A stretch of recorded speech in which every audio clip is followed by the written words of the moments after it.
Assalamualaikum warahmatullahi wabarakatuh. Perkenalkan, nama saya Andini Fahira Marjulis dengan NIM A1E1222101 dengan dosen pengampu Bapak Ruli Andiyaksa SPD MPD. Nah, di sini saya akan memaparkan hasil dari proposal penelitian tindakan layanan yang berjudul Upaya Pengembangan Kepercayaan Diri Mahasiswa melalui Teknik Solution Focus Terapi dalam Layanan Konseling Individual. Yang pertama yaitu adalah latar belakang. Kepercayaan diri merupakan salah satu aspek psikologis yang memiliki dampak signifikan pada kualitas hidup individu. Dalam berbagai penelitian, kepercayaan diri terbukti memainkan peran penting dalam berbagai bidang kehidupan, termasuk pendidikan, karir, dan interaksi sosial. Individu memiliki tingkat kepercayaan diri cenderung lebih mampu mengatasi tekanan, mengambil inisiatif, dan memiliki ketangguhan dalam menghadapi kegagalan. Adapun teknik yang diterapkan pada penelitian ini adalah teknik solution focus terapi.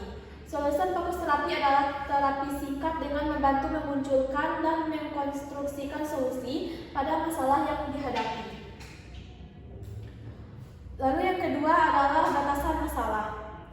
Berdasarkan dari latar belakang yang telah dipaparkan, maka penelitian ini berfokus untuk mengatasi rasa tidak percaya diri pada mahasiswa melalui teknik solution fokus terapi dalam konseling individu. Selanjutnya adalah rumusan masalah. Rumusan masalahnya yaitu adalah bagaimana upaya mengatasi rasa tidak percaya diri mahasiswa melalui teknik solution fokus terapi dalam konseling individu. Lalu tujuan penelitian yaitu mendeskripsikan bagaimana upaya mengatasi tidak percaya diri mahasiswa melalui solution fokus terapi dalam konseling individu. Lalu selanjutnya adalah manfaat penelitian. Yang pertama adalah manfaat teoritis. Penelitian ini dapat dijadikan suatu kepustakaan ilmu dalam bimbingan dan konseling yang luas dengan pengembangan yang maju secara positif terkhusus dalam mengatasi rasa tidak percaya diri mahasiswa dalam layanan konseling individu. Lalu yang kedua bagi peneliti lainnya adalah sebagai acuan pengendaraan bagi peneliti dalam peningkatan pemahaman serta dapat digunakan sebagai acuan referensi jika penelitiannya memiliki bentuk variabel permasalahan yang hampir sama. Lalu yang ketiga bagi mahasiswa, yaitu dapat menjadi bentuk acuan penyadaran diri dalam peningkatan pemahaman diri pada diri mereka. Yang keempat bagi guru BK, bisa digunakan sebagai bentuk acuan dalam membuat sebuah program-program BK di sekolah.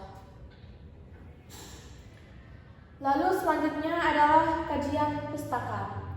Yang pertama yaitu definisi kepercayaan diri. Kepercayaan diri adalah suatu sikap maupun perasaan yakin akan kemampuan yang ada di dalam dirinya. Sehingga dengan keyakinan tersebut, orang yang bersangkutan akan merasa lebih tenang dan tidak terlalu cemas dalam tindakan yang dilakukannya. Lalu yang selanjutnya adalah kepercayaan diri. Terdapat beberapa kepercayaan diri. Yang pertama yaitu adalah mengenal dengan baik kekurangan dan kelebihan yang dimilikinya, lalu mengembangkan potensi yang dimilikinya. Yang kedua, membuat standar atas pencapaian tujuan hidupnya, lalu memberikan penghargaan jika berhasil dan bekerja lagi jika tidak tercapai. Yang ketiga, tidak menyalahkan orang lain atas kelakuan atau ketidakberhasilan, namun lebih banyak introspeksi diri sendiri. Yang keempat, mampu mengatasi perasaan tertekan, kecewa, dan rasa ketidakmampuan yang dihadapinya. Lalu yang kelima, mampu mengatasi rasa kecemasan dalam dirinya. Yang keenam, tenang dalam menjalankan dan menghadapi segala sesuatu. Yang ketujuh, berpikir positif. Dan yang kedelapan, maju tanpa terus menoleh ke belakang. Lalu selanjutnya adalah faktor-faktor kepercayaan diri. Nah, dalam faktor-faktor kepercayaan diri ini terdapat faktor internal dan faktor eksternal. Faktor internal yaitu konsep diri seseorang, yakni kesadaran seseorang akan keadaan yang membawa pengaruh besar dalam penentuan tingkah laku seseorang.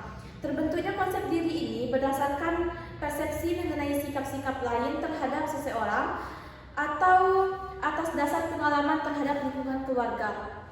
Rasa percaya diri akan timbul dan berkembang sesuai dengan kesadaran akan keyakinan dan kemampuan diri untuk menerima dan memahami orang lain sebagai hubungan interaksi yang saling mendukung, baik keluarga atau dalam pergaulan dengan lingkungan sosial.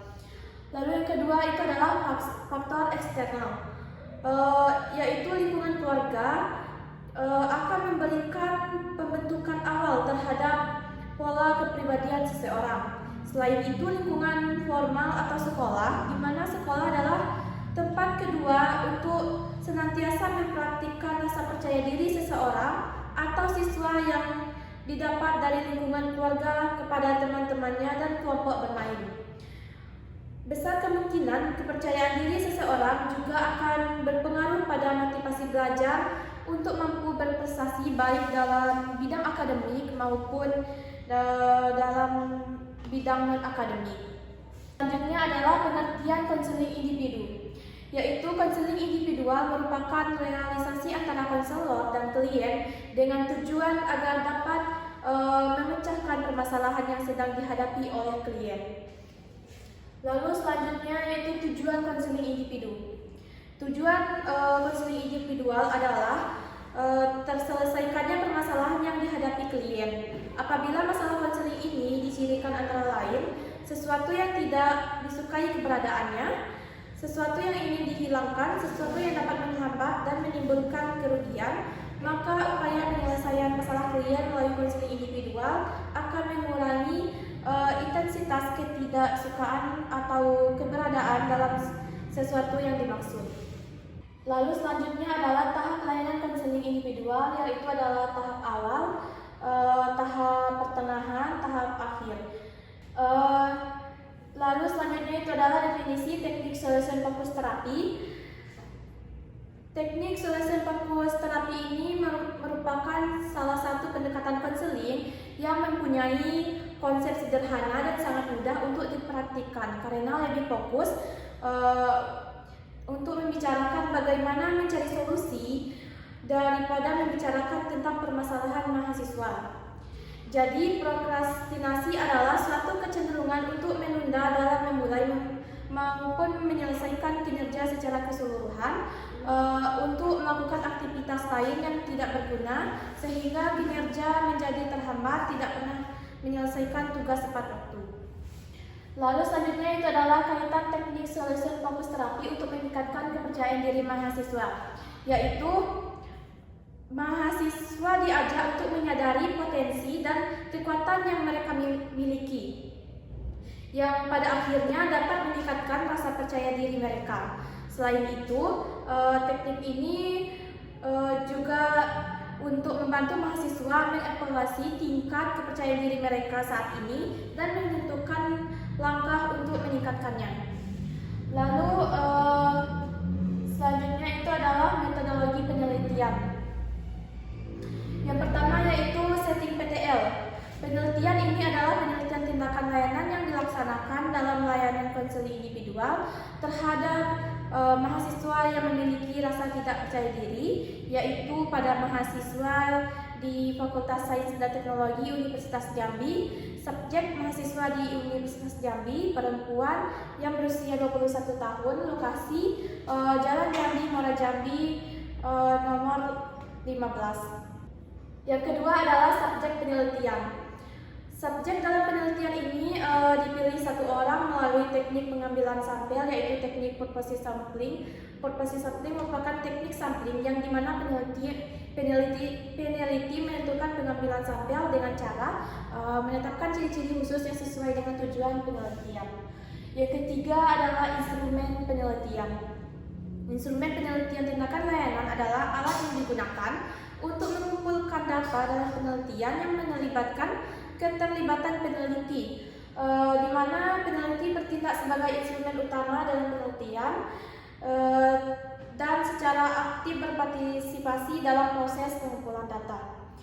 Lalu dalam instrumen penelitian yaitu ada observasi, wawancara, dan dokumentasi yaitu berupa video atau foto kegiatan pelaksanaan penelitian melalui tindakan tatap muka secara langsung dari awal proses layanan hingga akhir pelaksanaan layanan. Lalu yang terakhir yaitu adalah pelaksanaan siklus. Yang pertama yaitu adalah rencana, kedua pelaksanaan, yang ketiga evaluasi atau observasi, yang keempat refleksi, yang kelima kriteria yang diinginkan, dan yang keenam analisis data. Demikian hasil yang dapat saya sampaikan.